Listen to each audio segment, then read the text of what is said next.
Na aula de hoje, nós vamos fazer uma revisão de assuntos básicos de geometria. Nós vamos começar falando de geometria plana e as partes principais dela. Teremos na aula de hoje ponto, reta e plano. Apresentações de um ponto deve ser feita com letras maiúsculas do nosso alfabeto. Ponto A, ponto B, pode também ser desse jeito, tá? Sempre maiúscula do nosso alfabeto. Reta, ela é representada por letra minúscula do nosso alfabeto.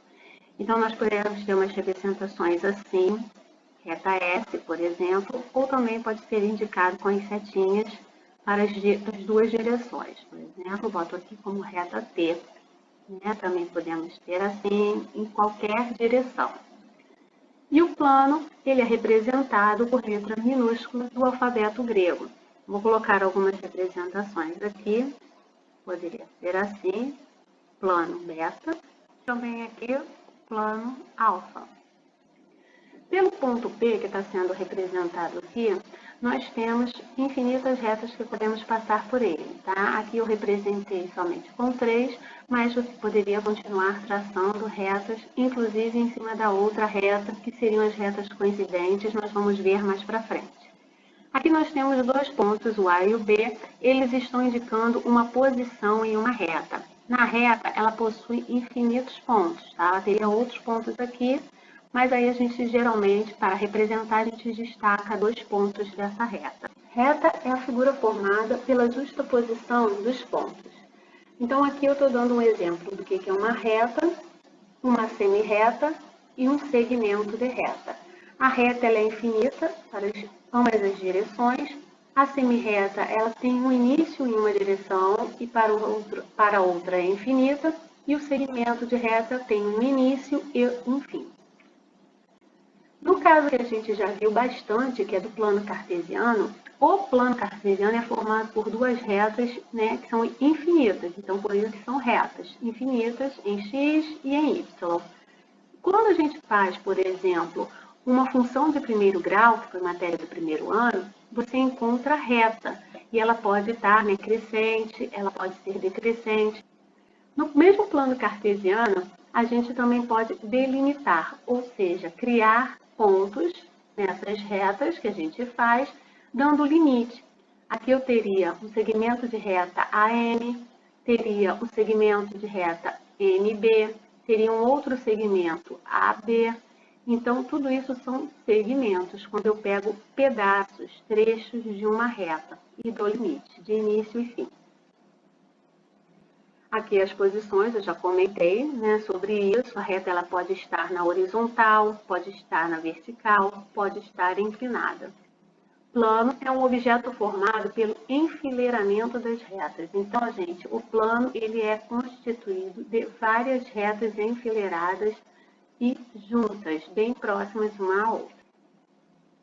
Classificação das retas.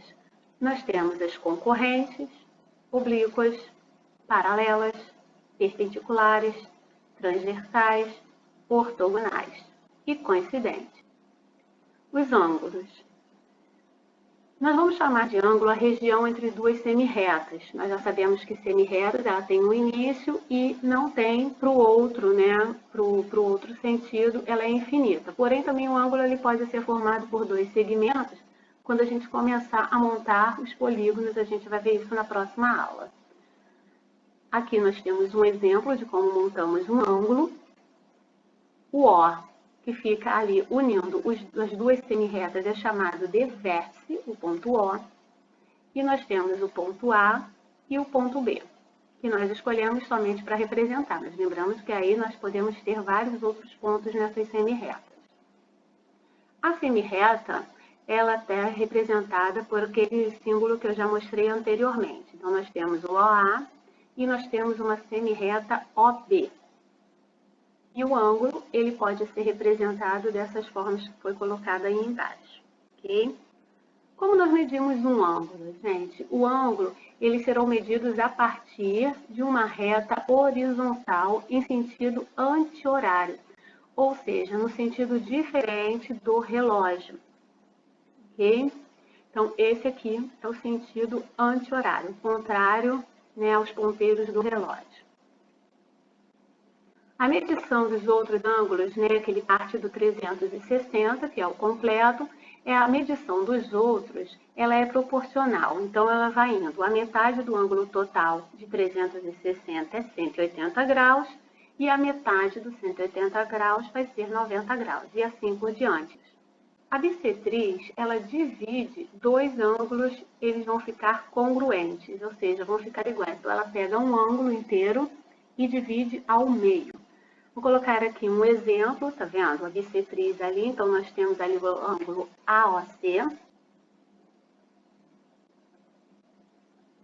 Esse ângulo, ele tem uma bissetriz, que é essa aqui, né? OB, essa semirreta aqui. A semirreta OB é bissetriz do ângulo AOC.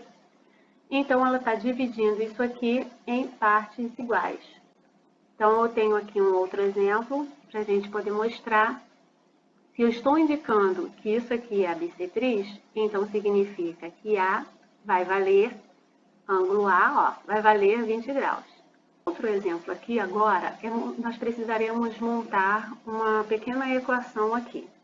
Então, se eu indicar para você que OP, né, essa semirreta aqui, OP, ela é uma bissetriz de BOA, o que eu estou querendo dizer?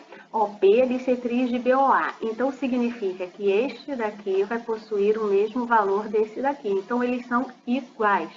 Faremos 2x mais 8 graus igual a 3x menos 10 graus. Agora é só resolver essa equaçãozinha. Quem não tem x vai mudar de lado, ó, o 2x está certo, fica aqui. O 3 vai ter que vir para cá, então ele muda para menos 3x, igual.